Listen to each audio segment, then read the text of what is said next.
Okay,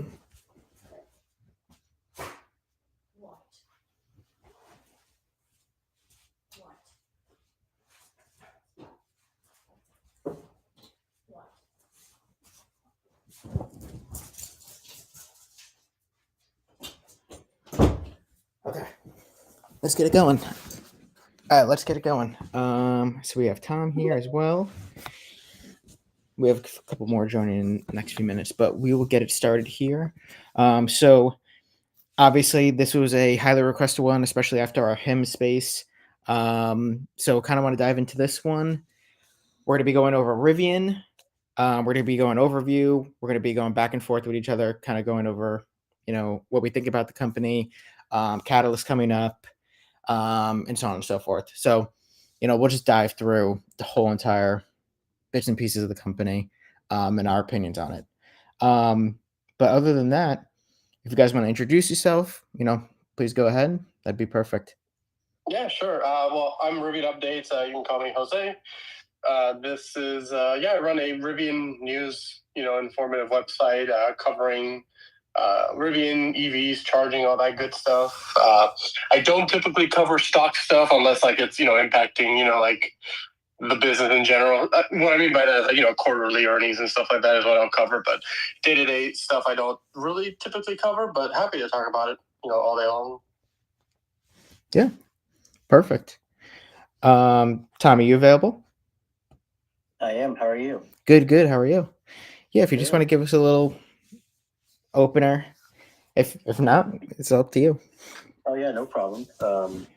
I Gen 2 R1S owner. I'm a general, EV enthusiast, car enthusiast. I love all cars. Love my R1S. Also not too big stock per se. However, I'm definitely, open discussion for, company stuff, future ideas for the company. I love talking about Rivian in particular. And fun fact, the 22-inch range wheels, I'm their biggest fan. I have that on my Rivian. I will always talk about those. This guy. Rivian Updates, are you there? Yeah, hi. My name is Isaiah. I run Rivian Updates, just a Rivian R1T owner. I just post everything that happens Rivian, both related to ownership as well as company stuff relating to the stock. I am a Rivian shareholder. I'll say that loud and proud. And yeah, I'm looking forward to answering any questions and having a good discussion. Sounds good. And lastly, I think Kevin just dropped down. Okay. Well, we'll kind of get started. Does anyone want to give us an overview on the company overall, or do you want me to go through it? Doesn't matter to me. Jose, I'll let you do it. Sure. What are you looking at? More just about what Rivian is? Or, yeah. Just broad overview. Because we're going to dive deeper anyway. Yeah, sure. So for those who don't know what Rivian is, they obviously are an electric vehicle manufacturer here in the United States. They make their trucks and SUVs. They have the R1T, which is a truck, and an R1S, which is an SUV, and they are manufactured in Normal, Illinois. So that's where they come out of. And they've been, they've been working on creating vehicles for a while now. They went into market in late 21, early 22, really for, mass production, so to speak. And, honestly, I will say this and get a little bit of heat for it, but it is a factual statement that Rivian was the first to, release an electric truck to market, beating out the Lightning and the Cybertruck and whatever else may come in the future. And of course, that is to say that the R1T may not be for everybody. It's a mid-sized truck. It is, a little smaller, but it is designed, with the Rivian mindset of being an adventure vehicle, both of these vehicles.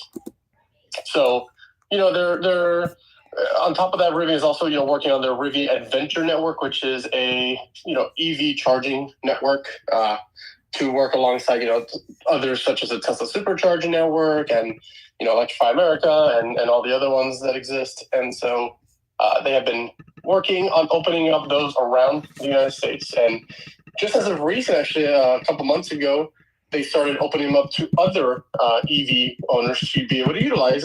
Right now, the network is CCS based, but in the future, they will be transitioning all those networks to both NACS and CCS. So you'll be able to use it with or without adapter, your choice. Kind of think a la, Magic Dock on the V4 Tesla superchargers.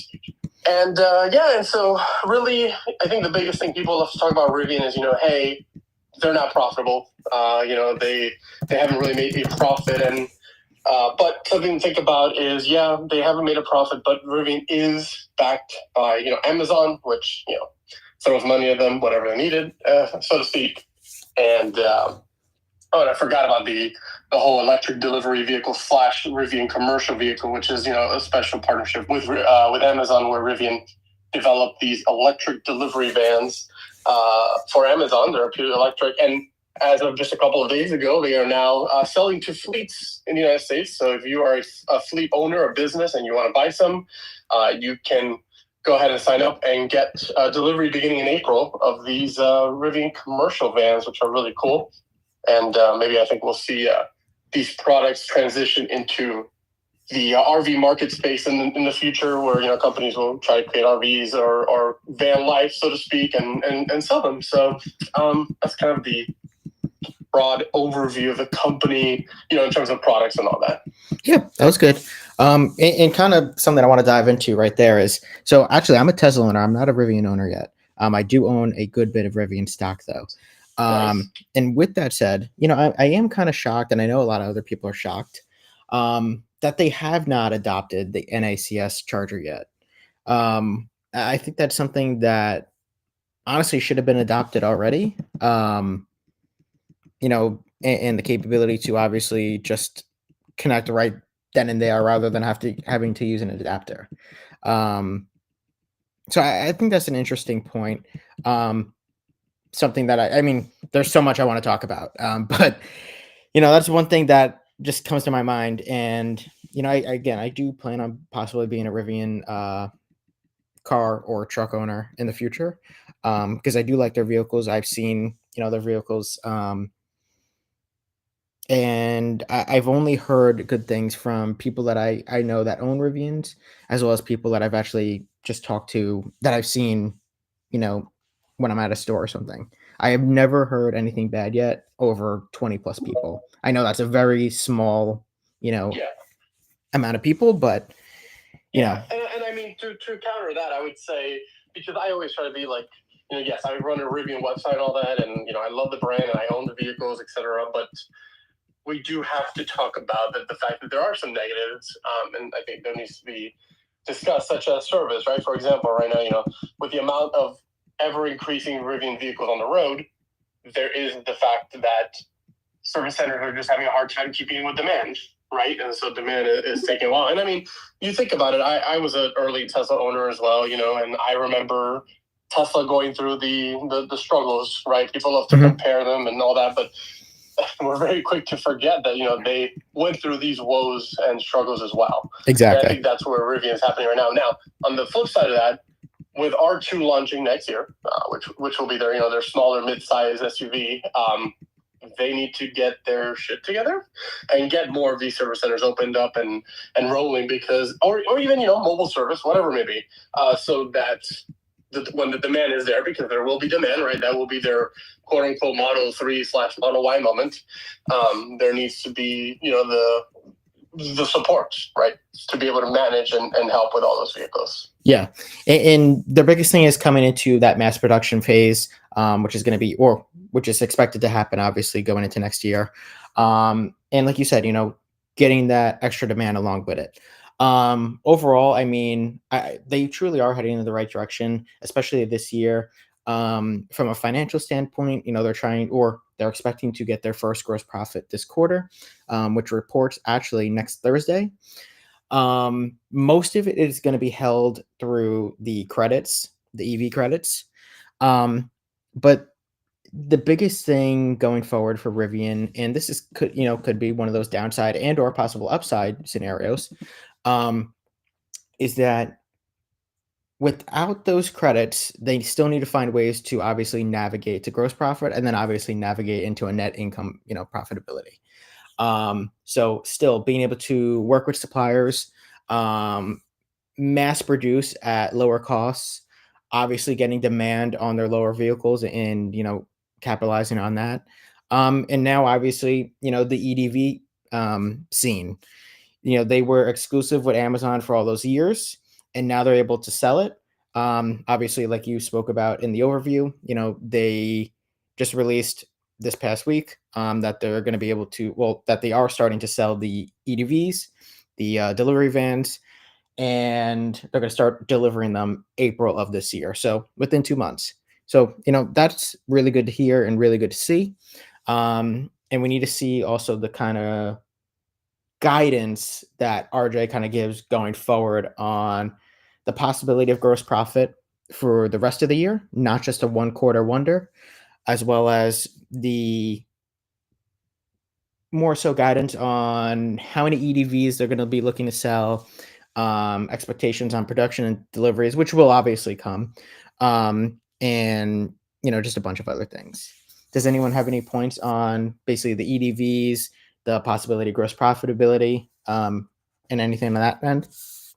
No, I mean, I completely agree with you, right? It does come down to, it's going to be those credits. I really think that's what it's going to be. I really, hope that they do hit, gross profitability, at least, Q1. And like you said, RJ will have to, continue to lead into 2025, trying to maintain that profitability, and into at least, we start getting into 2026 when R2 comes out.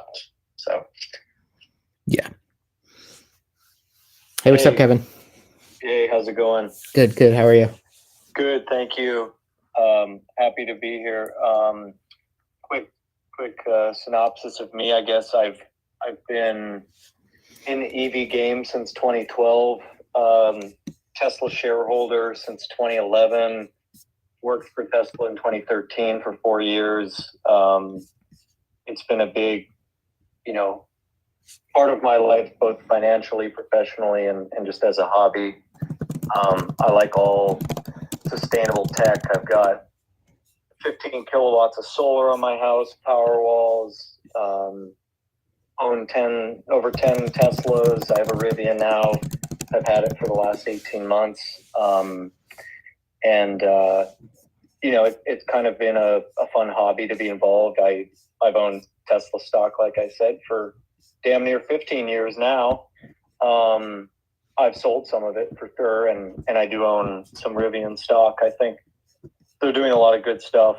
I'll just comment a little bit on their gross margin target for Q4, which, we're just waiting until next week to see how that went.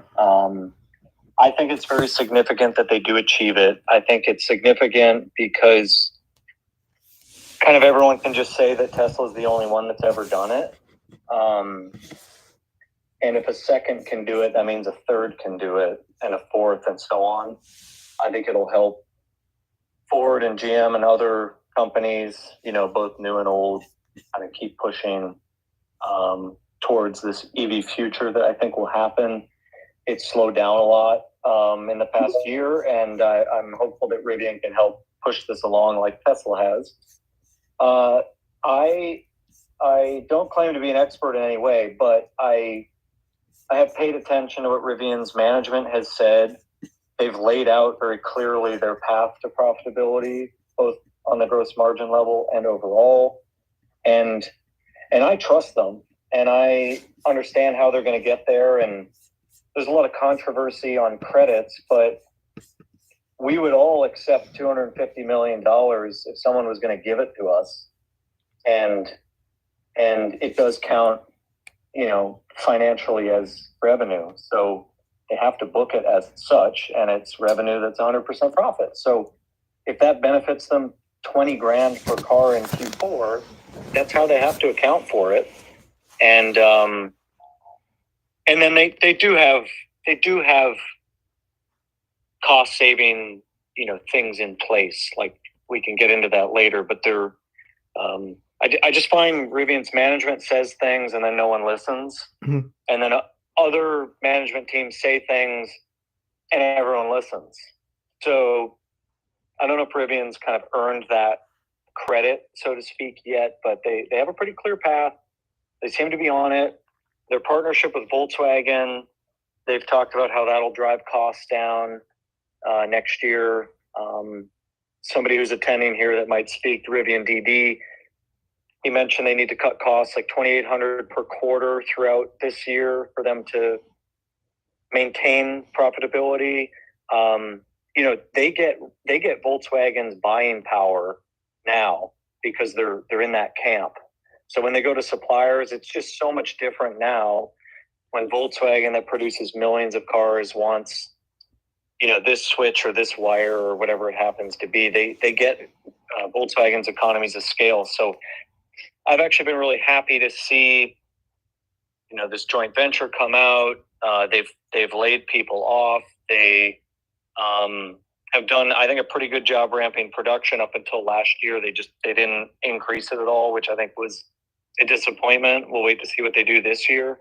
But the products are great, first and foremost. Management has a plan and they seem to be executing.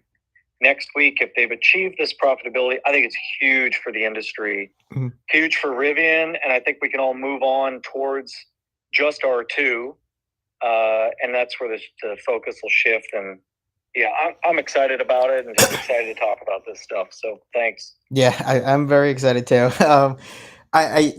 Listen, I agree. I think gross profitability this quarter is almost, I don't want to say guaranteed, but like almost. I mean, we've already seen them talk multiple times on. Oh, there you go. We've already seen them talk multiple times on the cost initiatives they done. I mean, they even closed their plant earlier this year, or sorry, in 2024, to clean things up in their factory to even produce cost initiative effects. So they've highlighted that multiple times, and even recently they even highlighted that. And just other points is in reality, they have partnerships with Volkswagen, like you kind of hit on. Obviously, Amazon is a shareholder in the company, and they own a piece of the company. And they have partnerships with them. I just think overall, it's going to be really hard for Rivian to fall, and I know any company can, but they have good backing.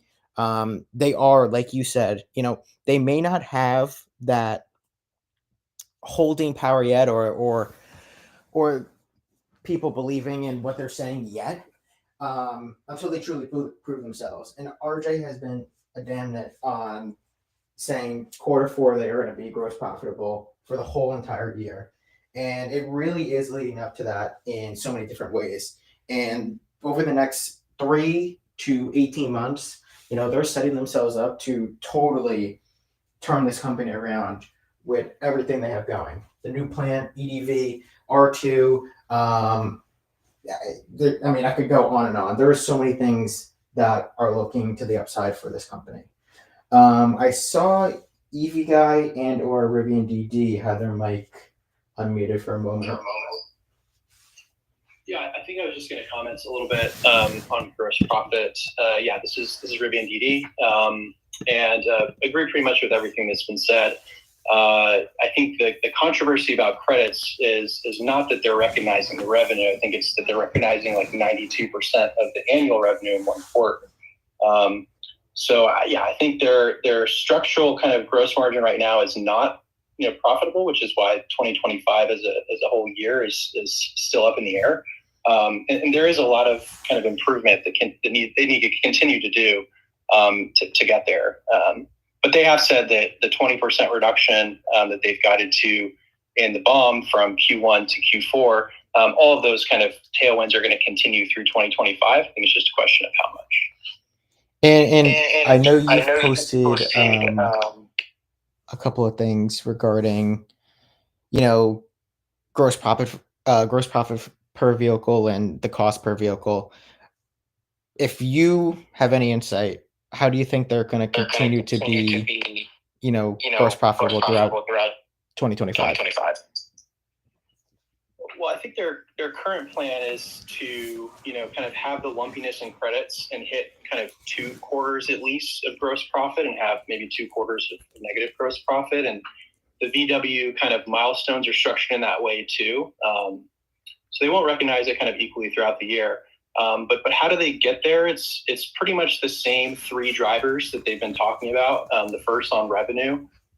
So ASP increase coming from the quad release, as well as Connect Plus and potentially Autopilot. They're going to continue reducing variable costs and also continue realizing some of the commodity tailwinds that they've been talking about throughout 2024. And then the last one is just a continued reduction in fixed costs, so less depreciation, continued reductions in the LC and RV balance, but they haven't been super specific about where the majority of the gains are going to come from. They had an opportunity to on the Q3 call, but hopefully we'll get some more information this time around. Yeah, thank you. Does anyone else have anything to chime in on, or kind of going on to a new topic? On the credits, these are state credits, and there's contracts with other auto manufacturers that have to buy them. Can companies like Rivian stockpile them, or is it more about negotiating with other automakers what they're going to sell them for? What's the choice there? Yeah, I mean, I'd love to know the inner workings of how they're actually doing this. It seems like they have a lot of discretion. What Claire said on the call was that they have to recognize the revenue when the credits are transferred, but how the kind of bilateral agreements are with other automakers and when that transfer takes place, not clear. But I mean, they were obviously able to kind of stockpile, as you say, 275 million of them for Q4. So it seems they have some discretion because they've been planning for this quarter in particular to be profitable, gross profitable, for this whole year. Yeah, it is. Sometimes I get feedback. I don't know if that's just me. Anyways, like with Tesla, this has been a huge part of their story, and even every quarter they're booking, I don't know, $1.8 billion of these credits. They've been talked about since the beginning of time. They've always existed. There's never that much clarity into theirs either, which is interesting. It's always been like this black box, and sometimes analysts will be like hundreds and hundreds of millions of dollars off. So I don't know if we ever figured out how they work. Rivian, if you're not speaking, just mute your mic just for the feedback. That's all. Oh, Kevin, were you done? I am done. Okay. Rivian, did you have something to say? Sorry. I was just going to say, yeah, I mean, I followed Tesla in the early days too. I think the lumpiness, I don't remember if that was also the case then. It probably didn't matter because they were, gross profitable pretty early on. So yeah, I'm not sure. Okay. Let's kind of go on to a new topic, I guess. So just EDVs in general. What are your guys' thoughts on them? Obviously they've been doing pilots, in the past couple of months. Obviously they just opened them up for sale, and they're going to be looking to obviously start delivering in April. Big companies that just 2 big ones just right off the top. I'm not going to go into all the companies that we've seen, but AT&T and DHL. And by the way, I do have friends who are Amazon delivery drivers, and they've had nothing but good things to say, especially compared to obviously just the regular truck. They say it's a game changer. And I've seen, before we kind of go into that little topic, I've seen a lot of comments about the 160-mile range. I mean, an average Amazon driver, especially on that route, is hitting under 100 miles. So, there's really no issue with that. Yes, it seems like a low number, but it's actually, they literally have over 40% of their battery left, by the end of the deliveries. This is one of those funny things that, somehow we, or people online, will critique the van, right? As we read specs. But the way I look at the EDV is Amazon, who is an investor in Rivian, they own roughly 18%. They literally sat down with a sheet of paper with Rivian and made this van exactly how they wanted it. And to me, obviously it works for Amazon, but if it works for Amazon, who is the global leader in logistics, I mean, there's no other company where you're ordering stuff and getting it like 2 hours later, 3 hours later, or the next morning. They pioneered that. The van works for them. And I know it will work for the smart other logistics companies. So I think I'm pretty optimistic others will join on. If there's been comments that market's not enormous, that's true. Amazon's ordered 100,000. They have 20,000 now. To fulfill the contract by 2030, Chris Hilbert or Hilby posted today. I think they need to take 16,000 of them a year at this point. So, I don't think you're not gonna see 100,000 of these things a year at all. But I think other companies will sign on because it was designed by Amazon and Rivian to work. So they know what the range needed to be and the creature comforts that make the drivers like them, and they do. Yeah, exactly. And honestly, overall, I'll just quickly chime in. I saw EV guy unmute as well, so we'll go to him next, and then Rivian tracker. But overall, regarding the Amazon trucks, honestly, I think they look pretty sleek too. I mean, what I'm interested in, and I know it's been talked about by some people who invested Rivian and or just Rivian fanatics.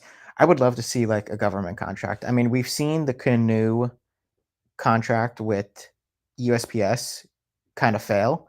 And Canoe was obviously going bankrupt. And forgive me, but those mail trucks are absolutely hideous. The most disgusting thing I've ever seen. Something like that could work. Obviously, their vans are a little too big for what a normal mail truck is, made for. So I think the possibility for a possible government contract could be interesting. And could be a way that Rivian could, even open up more revenue and obviously and so forth. And regarding the Amazon trucks, I don't know where you guys are, but I live in New York, and the only Amazon delivery vans I see now are Rivians. I've not seen a regular Amazon delivery truck or one of those, white delivery trucks that I've heard people see, in at least over a year. So. I agree with you. I think the Amazon vehicle, the EDV, is great. This isn't the sexy market that they run. This is the practical market. They're gonna likely get those AT&T contracts, DHL, X Factor, a few other ones that have been seen out there for test pilots recently. But this is good business for them. This is continued revenue. They have the service centers. Whenever you visit a service center, there's always a few Amazon like EDVs there getting service. So again, another revenue stream, just continued service there. It's nothing exciting. Like I said, it's not the cool flashy stuff that you're going to see going 0 to 60 in 2.5 with the new like R1Ts coming out and stuff like that. But this is a great revenue stream. This opens up so much potential for just additional vehicles on the road, additional recognition, and those sales that we want to see moving forward. As far as contracts go, the Oshkosh is the awful looking one with like that long nose. The Canoe wasn't nearly as bad looking as the Oshkosh, in my opinion. In there, the ones that had that contract, but it'd be awesome to see the, Rivian come in with a smaller van design and, kind of try to swoop up some of that, because I feel like nothing is really happening in that front in the past 5-6 years. So hopefully, as Isaiah would say, the proof is in the pudding. I don't want to add on top of that. That saying there, you got me, man. But yeah, the RCV is already contribution margin positive. So variable and fixed costs, this van is making Rivian money. And I think part of how Rivian sees itself being gross margin positive away from the credits is also in the van, primarily in the van. And kind of on the topic of USPS, right? Forerunners for the electric vans that the United States Postal Service was supposed to use was the Canoe vans. They're using the Ford E-Transit. The Rivian vans were a contender, and then a van by Morgan Olson. And they're still doing their pilot programs now. USPS posts public newsletters about them. But Rivian makes the powertrain for the Morgan Olson van. So it goes farther than just, in the van itself, right? It's not pretty. It's not the 0 to 60 in 2 seconds, but functionally it is something that other companies like Morgan Olson that has an electric van that is a contender for a USPS contract, Rivian benefits from this. So I think a van is a huge core part of Rivian's business. And we see it on the software side as well. So hardware and software, Rivian is looking to, sell as a service. Yeah, Isaiah, to your point, and I think, what we may or may not forget is that remember that Amazon worked directly with Rivian, right, to design these vans. As you guys said earlier, we have friends who work at Amazon, and they absolutely love these machines because they were designed with them in mind, right? Like literally, if they build a car around the Amazon driver, which is exactly what they needed to do. And so let's not forget though that Amazon really they paid for the R&D for this machine. At this point, after the exclusivity was done, which is over now, I mean, to Rivian, I'm assuming, right? One has to assume that they're going to make a profit on these vehicles, and especially the more in bulk you buy, the more profit for Rivian, right? Because that's why we want to see these DHLs, ideally FedEx and UPS and USPS, right? Get into these machines. It's funny because the other day I was talking to Kevin when we went down to the Miami Rivian space that just opened up, and we were talking about how it is very logical that, and actually I was talking to Kevin and Isaiah, that there's going to be a mix of EV delivery vans, right? We're going to see a mix, and that's completely fine. There's nothing wrong with that. But Rivian went out of their way to design it with the driver in mind. And like Kevin said earlier, if Amazon can use it, anybody can use it, right? And I think that's really what it comes down to. If Amazon, the people who are delivering to your house at 10:30 p.m., right, the same day that you ordered a product, can do it, and like you guys said earlier, this is all I see in my community, right? I'm in Orlando, Florida, and we have EDVs everywhere, right? Go to my local service center, they got them there, and they're doing maintenance on them, right? So these things are everywhere. And regarding talking about so these machines are very modular, right? They're very much put in pieces, and you can you take the delivery 700 versus the delivery 500, which is just how big they are, right? The 500 is smaller than the 700, and I mean you look at them, and really it's just a panel that's been removed, right? That's what makes it smaller. And there was even a while where they tested the delivery 900, which was a super duper big version, right?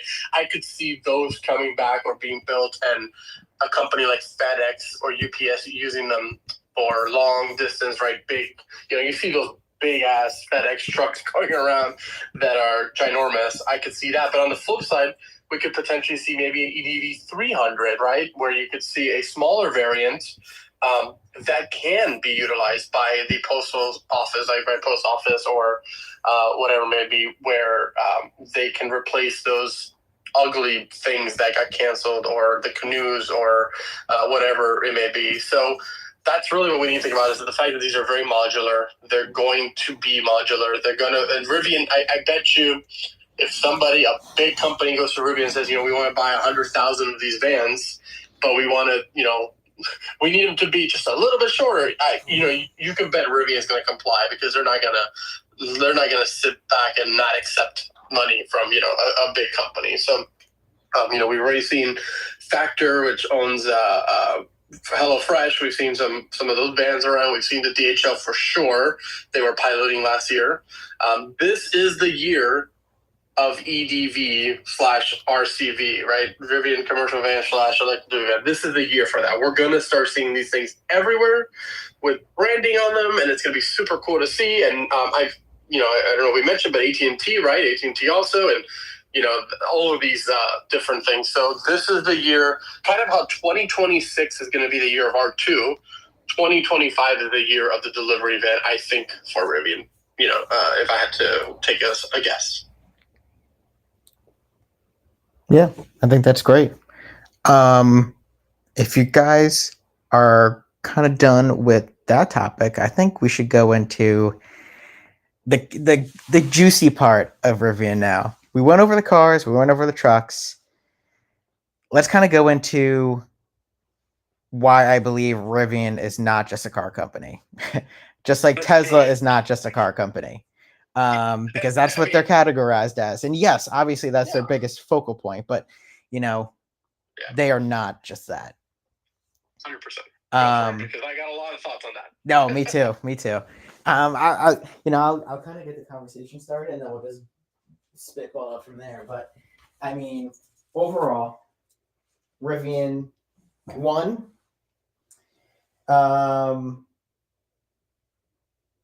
Sorry, brain fart there. So one, they make everything in house. Their full self-driving, hardware capabilities, their cameras. One thing they do is obviously they get NVIDIA chips, but everything they do is in-house. Building their own software, their full stack electronic components, building their battery technology and their charging network. So overall, this is a really good thing. So they don't have to outsource or basically go out of their way to get this done for them. They do this all in-house. They have their own AI team, own data team, all of that stuff, own hardware team. So that is a big part of Rivian, and which is going to be crazy, going forward. And one of the things that's, very interesting is RJ, just under 2 weeks ago, talked about the possibility of expecting hands-free driver assistance in 2025 with the possibility for eyes-off system in 2026. Now, that could be a little tricky because Tesla hasn't even gotten, some of that stuff approved. And I know we've heard that stuff for years now. So kind of going into that software, kind of going into their own, everything they do in-house. What are your guys' thoughts on, that side of the business? Let's go. Ready? Okay. I got a lot to talk about this. So, first of all, Rivian is not an automotive business, just like you said. I think Rivian really is a hardware software, right? The company, right? That's what they are. Just like Tesla is they manufacture vehicles, but really they're aiming towards the full self driving, the robot, the automation, all that good stuff, right? I think with this, what we're really looking at is that. First of all, Gen 2 R1 vehicles, right? They have super powerful ADAS technology in it now with, these NVIDIA chips, which was a really big deal when they got announced. Now, fun fact, the current setup today, running the current software and all that, the NVIDIA ADAS system in the Rivian Gen 2 is actually not enabled, right? Everything that we're using today is very much reminiscent of Gen 1, still very early. Nothing's been really turned on, so to speak. And so what that means is that the capabilities of what the software and the hardware can work on together is we haven't seen a little bit of it, right? It's going to be huge. So I made a post about this, and I triggered a little bit of the Tesla people, maybe intentionally, maybe unintentionally, who knows? It's up to y'all to decide. But I talked about how here comes Elon, or here comes RJ saying, hey, we are going to develop hands-free driving. We're going to have hands-free driving by the end of 2025, and then in 2026 we're going to see completely full self-driving, quote unquote. Now, here's the thing. Love Rivian, but Rivian says a lot of things. That doesn't always mean that comes into fruition.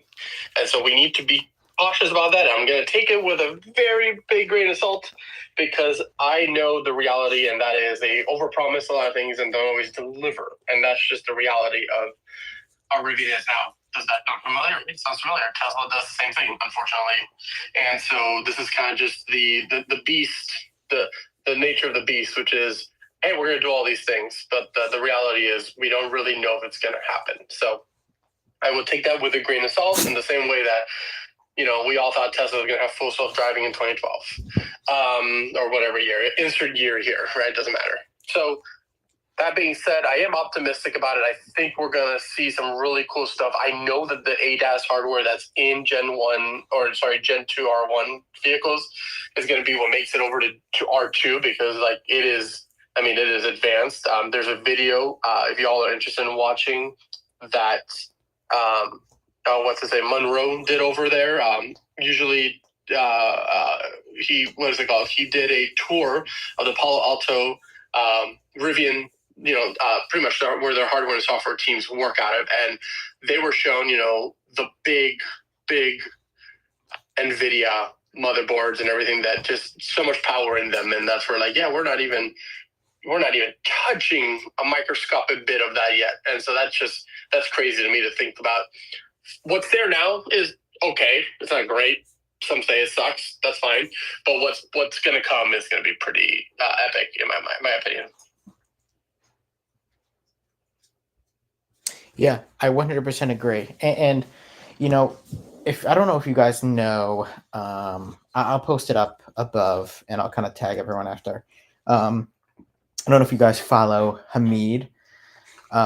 He did a great write-up and talked about Rivian upside and downside, and he's an investor in the company as well, and he's a really good long-term investor. He owns a Tesla. I believe he actually owns a Rivian too, if I'm correct. That video that he did is really good, going over this part of the stuff too, the tech part of the stuff, the data part of the stuff, and kind of what you said, going back to over, they're hyping things up that don't come into fruition. And yeah, it's a Rivian, it's a Tesla thing. I'm taking that with a grain of salt too, especially that hands off, eyes off stuff. Listen, the hands off stuff, that could be done. The eyes off, I don't know about that. And again, that's the one that I was talking about, that Tesla's been saying that forever, and it hasn't it hasn't come into play yet, and they have been saying that for years. But overall, the tech side of their company, again, all in house, is going to be big, and who's to know? I don't know if it's just an exclusive thing. I honestly didn't dive that deep in, but who's to know if other companies don't start, investing for their tech, other than just Volkswagen. There's so much to be had with Rivian, based on all their technology and hardware and software, that we are just at the absolute start of it, in my opinion. And once we start to see all this data being used, all this self-driving, all this hands-off stuff, I think it's going to be very interesting going forward. And then they obviously could, do subscription-based or one-time payments, kind of like Tesla does. I mean, there's so many parts of the business that could be sold into a subscription and or a payment. I mean, one, you have the charging, you have the cars, you have data, you have connectivity. There's so many things. Anyone have anything else on that? I mean, the biggest part about Rivian not being just a car company and them being a technology company is the joint venture with Volkswagen that came out of nowhere in June, where Volkswagen agreed to invest around $5.8 billion into Rivian. I think $1.3 billion has gone into them.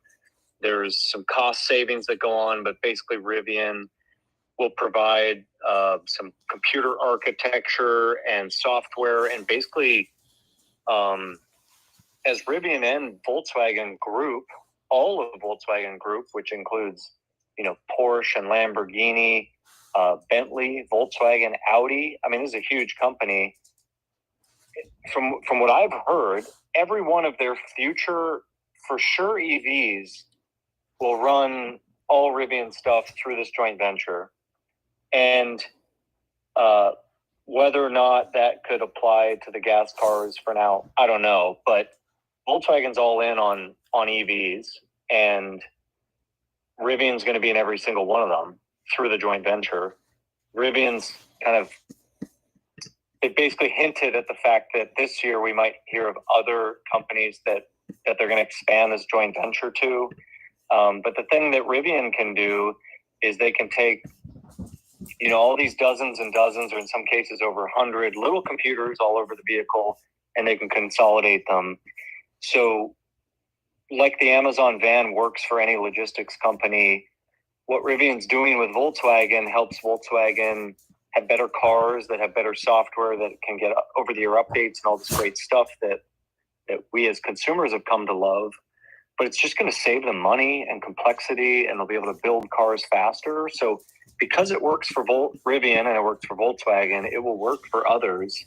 So I think it's kind of one of these moments where Tesla sort of teases or begs every company in the world to license FSD because it's the greatest thing in the world. Well, other companies, I think, are stupid not to do what Rivian and Volkswagen are doing, or they're not going to be able to compete on a cost perspective, because they're going to still be putting in 100 little computers everywhere, and Rivian and these Volkswagen products will have 7 computers. I think that's kind of the biggest thing, and I think that will be a bigger part of Rivian's business long term, personally. And then the other part of that is Rivian will go faster, I think, with their autonomy platform for a couple reasons.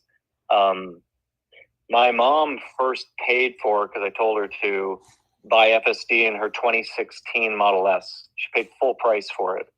That was 3 Teslas ago, and now she has a Rivian. It never did any of that stuff, but we paid for it that long ago. Tesla wasted a ton of time being the first mover with autonomy. Rivian will be able to go a lot faster, and there's a few reasons why I think that exists. Part of it's what they can do with processing data with Amazon and AWS. We just heard about that on Amazon's earnings report. So, and then they just don't have to make all the mistakes that Tesla did. And then Rivian has a few more sensors that might help them. So I think they're going to go faster on autonomy.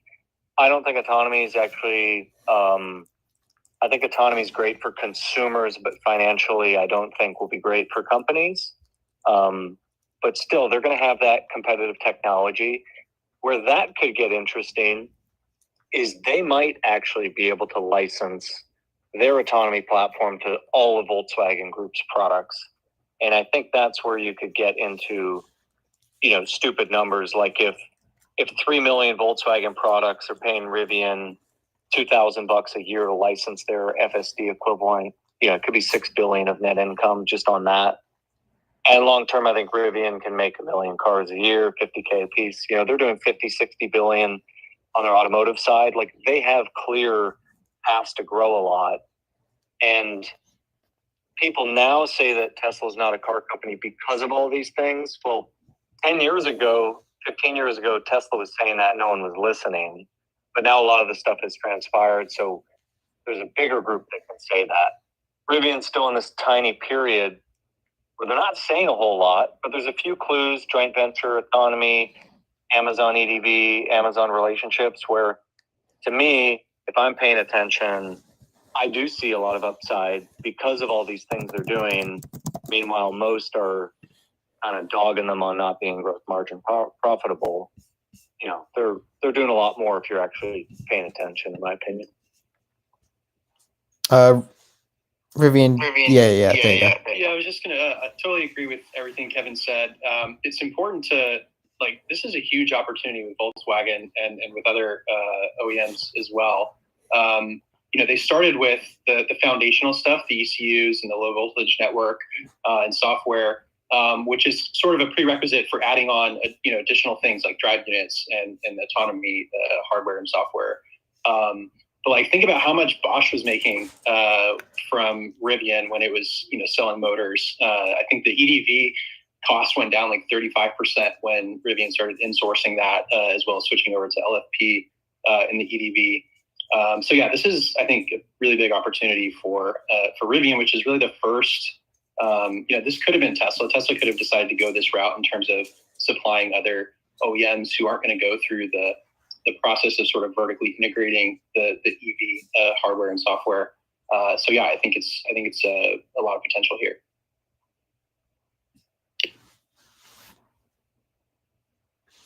I like it. I like it. Do you guys have anything else you guys want to kind of chime in on? Anything that comes to mind more so? The only thing I would say, where was it? I had it just a few minutes ago. Hold on. Maybe I don't. Oh, okay.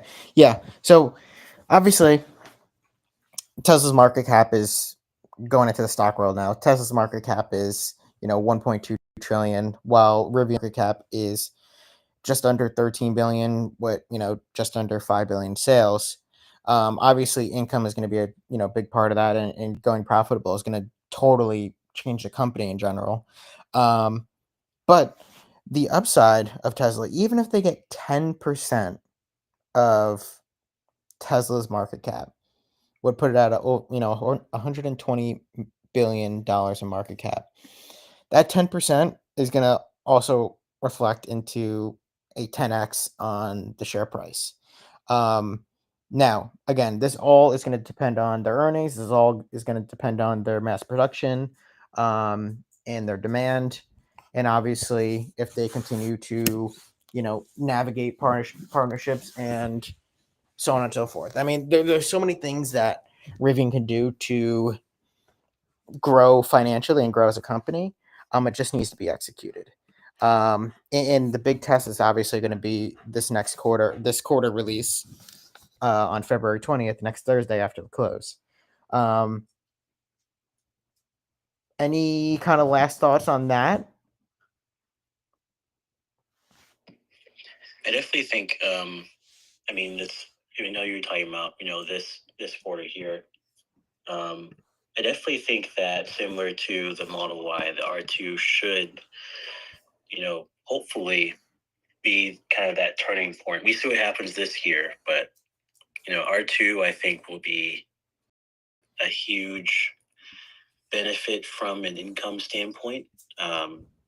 Obviously, it's a cheaper, more cost-effective car for the consumer, but also is theoretically going to be way less reduced for Rivian themselves. And I'm hoping that if done correctly, that will be kind of it's funny, like, we all know Tesla kind of quote unquote pioneered the area. So we call it the Model Y moment or Model 3 moment. But I'm really hoping that is that moment for Rivian, because from there, then they can really, really invest in, bringing more effort into, or more, investment into other aspects of the company.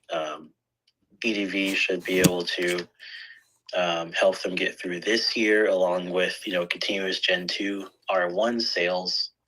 One of the things I do hope they expand on in the EDV, I guess that's Amazon's thing. The RCV line is a larger battery pack option. I had the pleasure of visiting the factory in December, and actually, so I saw one of the Amazon vans being built, and there's actually a pretty decent amount of space in the chassis left over after the pack's installed.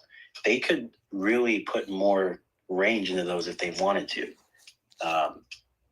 Obviously, it comes at a higher price, but I mean, by the time you fully spec, an e-Sprinter or something like that, or e-Transit, you're getting within probably 15K of each other, maybe, I'd assume. And that's when you can get the massive market of, camper van upfitters, DIY camper van people who want to maybe put passenger seats in them, who knows. I want one for camping in for sure. I have a family member that owns an Airstream Sprinter. I love that thing, but man, if it was electric, I'd love it even more. But there's so many different aspects they can grow into after this I'd say, year and a half, 2 years of growth in the commercial market and growth in the mid-size, lower price market. So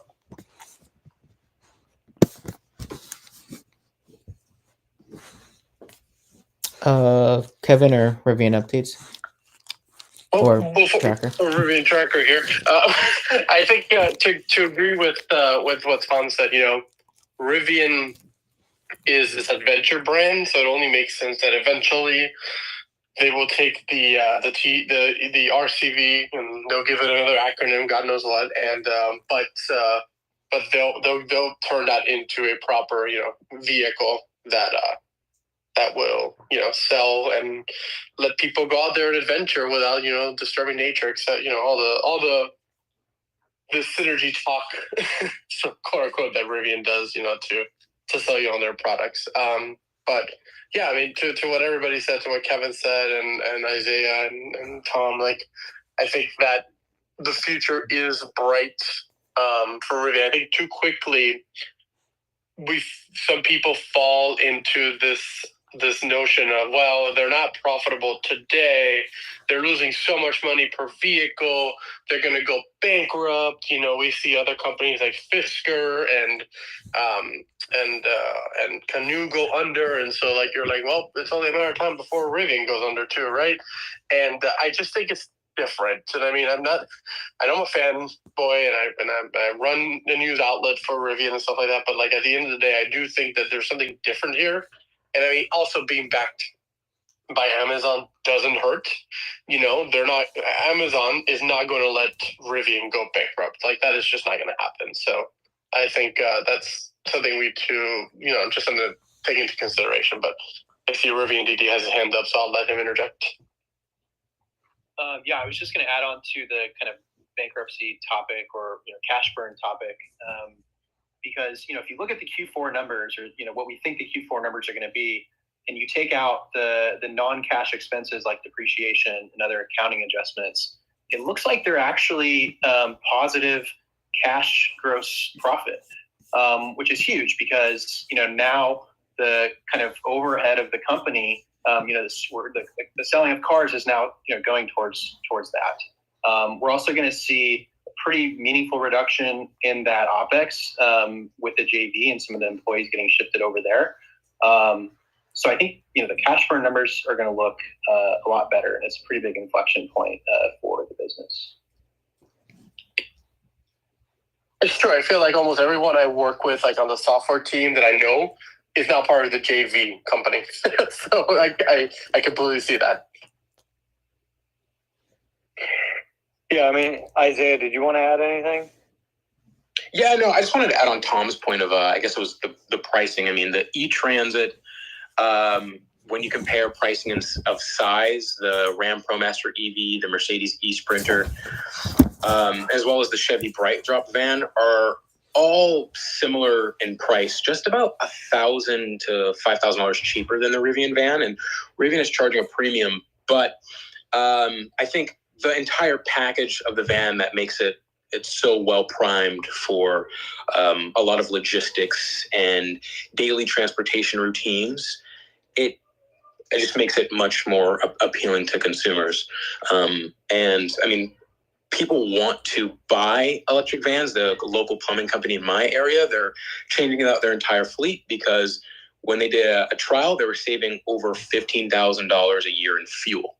And so people want electric vans, and Rivian has the entire advantage of size and entire form factor and package. But yeah, well, and to quickly add to that, I think the part we forget is that Rivian has also worked really hard to develop this Fleet OS, right? This whole software behind. So just like you said, for logistics and all that. So Rivian is not only selling you a van, right? They're selling you this whole Fleet OS, which is pretty freaking good. I mean, if you've been in a Rivian and you've worked with their software, right? It is, second to Tesla, really. That is what we can happily, what we can say.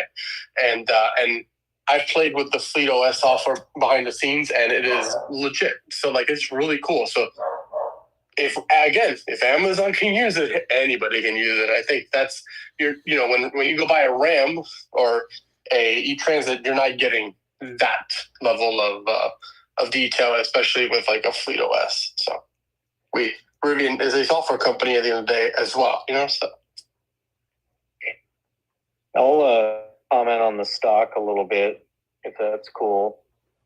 Yeah, it is. I think that the opportunity is there.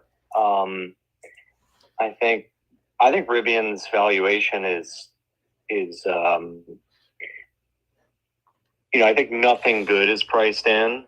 The bankruptcy talk that we hear online is frankly just annoying, because these folks are not reading their financial statements and looking at their cash burn and how it declines by $2.5 billion a year by them becoming gross margin profitable, and the fact that to go bankrupt you have to just not be able to get more money. So, I mean, they are years away. They're years away from that being a real concern.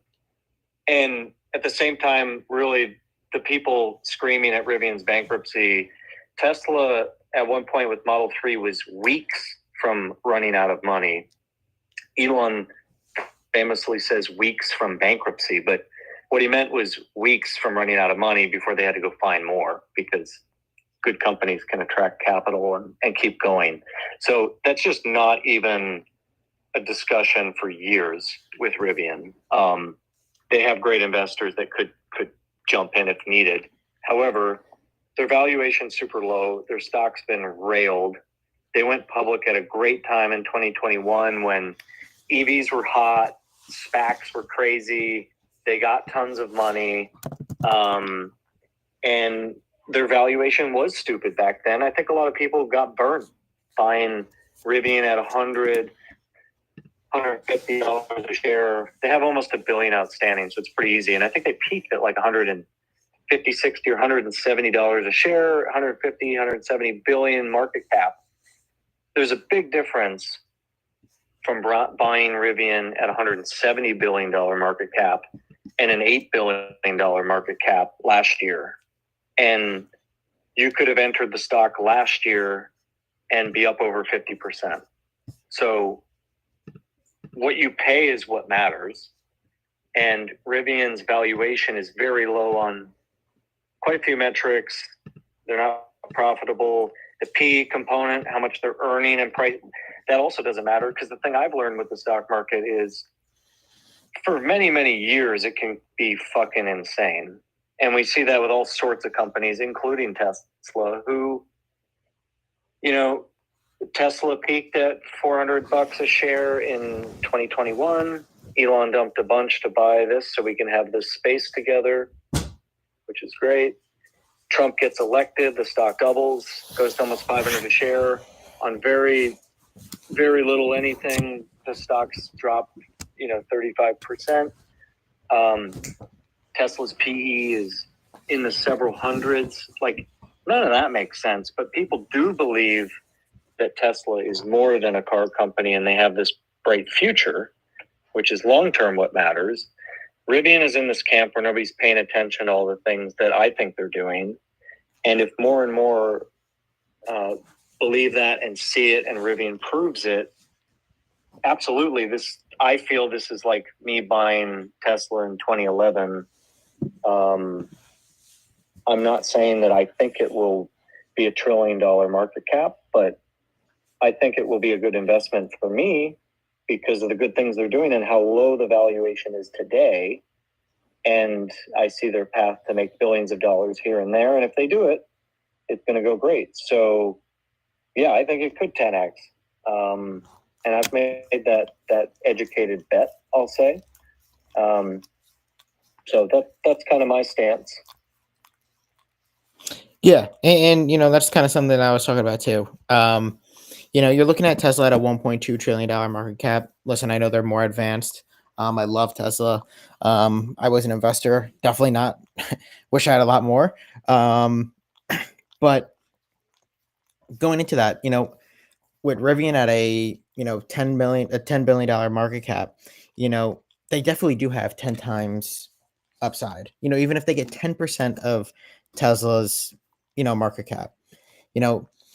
That's where you could look at this company, and if they start to truly start turning gross profitable and then turning net income profitable, which will be, well, would expect to be down the road, especially with mass production and everything else they have going forward. It won't be anytime soon, but with the possibility of that going forward, and getting in the right track right now with gross profitability, they do have that upside.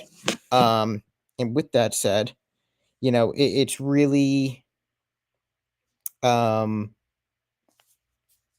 would say, the bankruptcy stuff. I mean, put it this way. Okay, look at Lucid. They are just repeatedly being funded by Saudi. Repeatedly. Rivian has not needed that. Other than getting the Volkswagen, $5 billion there. Other than, being backed by Amazon, they aren't needing handouts time and time again. So I'm not worried about a bankruptcy anytime in the future. And again, with the possibility of with them mass producing and hopefully getting more demand on their new vehicle lines, everything they have going with their tech, and with the EDVs coming out now, they really are stepping in the right direction. Now they just need to grow on this and push on this, and truly get everything running like a smooth, run well machine. Rivian, I see you. Yeah, there you go. Yeah, it's Call Rivian double D. Yeah, DD's fine, or Alex, whatever. Yeah, I was just going to say, it is true they have burned an astronomical amount of capital. They probably could have done things in a more kind of sustainable way. But from here going forward, there's really two possibilities. The improvements on gross margins stall, and they're not able to scale, and that leads to needing to raise capital, potentially bankruptcy. Or path two, where they continue improving gross margins and they ramp up R2 in a timely fashion, and that is also has a good margin structure. And right now, the market is pricing in a pretty high probability, or higher than what any would think for the first path. And so as soon as they demonstrate that they're on the second path, there's I think going to be a repricing in the stock, because it's pretty clear how they can 5x or 10x from here. They don't need to do anything fancy. They just need to be a successful automaker. Yeah. And I would say last thing is, looking at it chart wise, I mean, they were just trying to break over a 2-year downtrend on Rivian here on a weekly time frame and or daily time frame. And they did do it, when they got into the $15 and $17 range for anyone that follows the stock. But they've been just kind of sitting around this 12 to 13 area over the past few weeks. And, funny enough, I've been following Rivian for a long time. And I know they have a ton of catalysts, going in, like I talked about, going into the next year and in 2026. But the amount of news they've been sending recently is very interesting. There is a lot of things coming for Rivian. I'm interested to see kind of what's going on in the back end there, because I feel like the way the price has been manipulated over the past few weeks, it just seems very interesting to me. Kind of like, and I'm not relating the companies because they're totally different companies, but when I was investing in PLTR, around, under 20, high 10s, in the teens, you kind of saw the same thing before we started to get those big spikes and started to obviously, uptrend. Just a lot of fluctuation, a lot of wicks, a lot of just unknowns within the price. And they started to send a lot of news too before all this kind of before it truly started to break out. And obviously PLTR is, a culty like stock. Tesla is a culty like stock. Rivian is a culty like stock. All of them are, founder led. So that's another thing I love about Rivian too.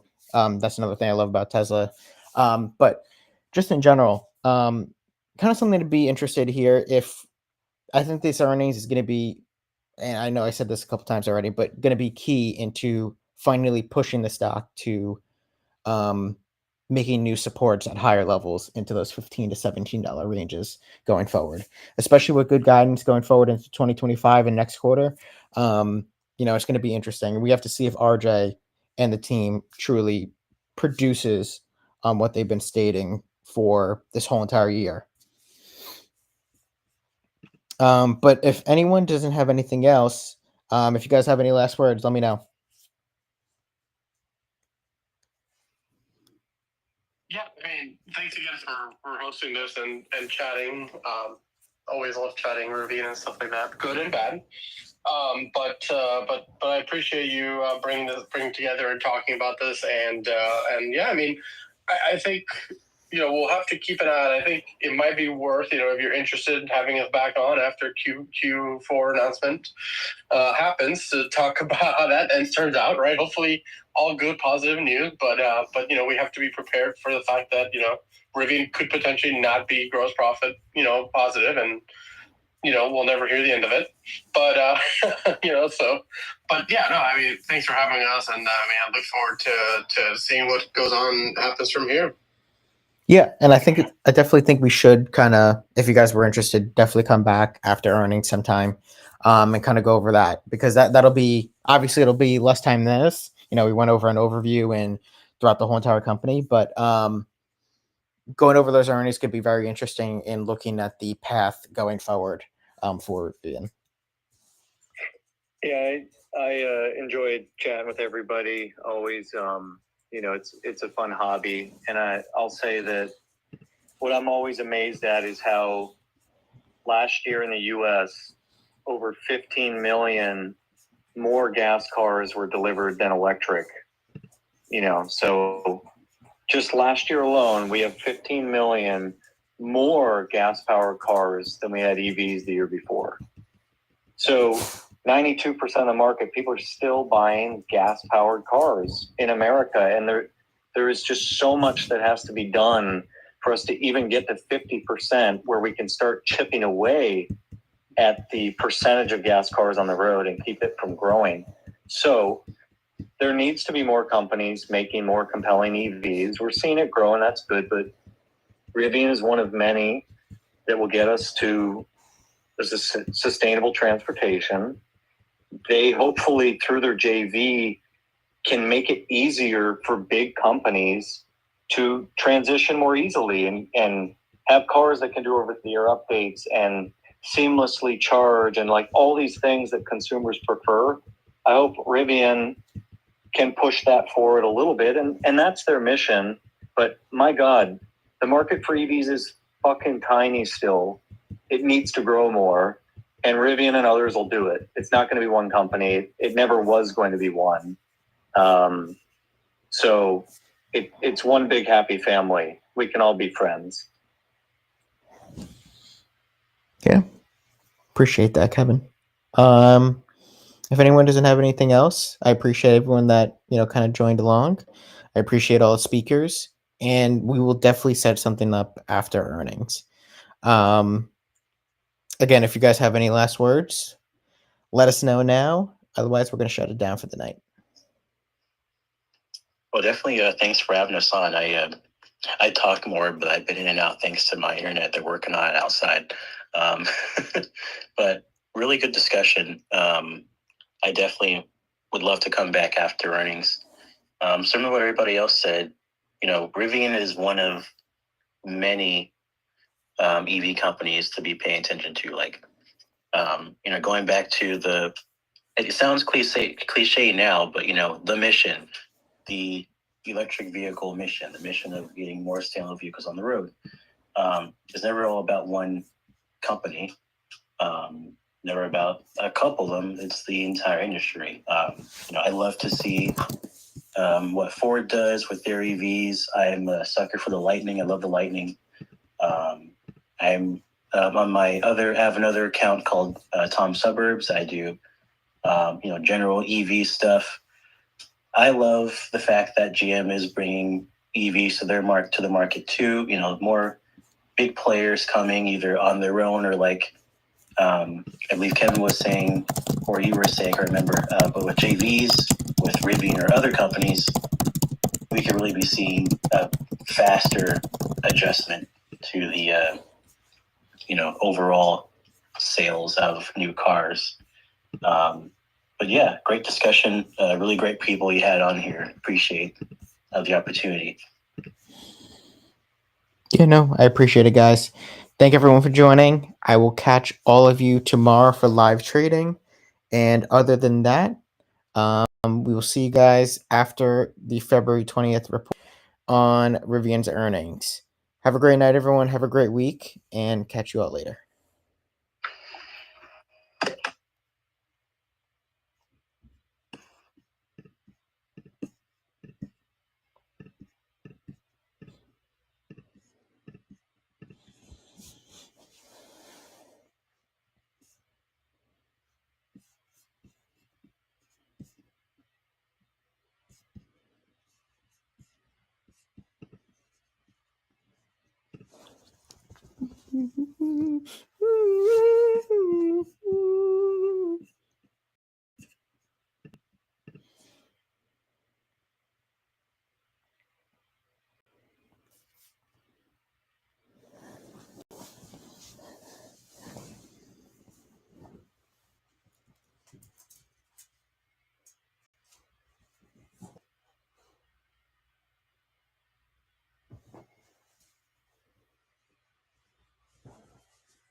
Just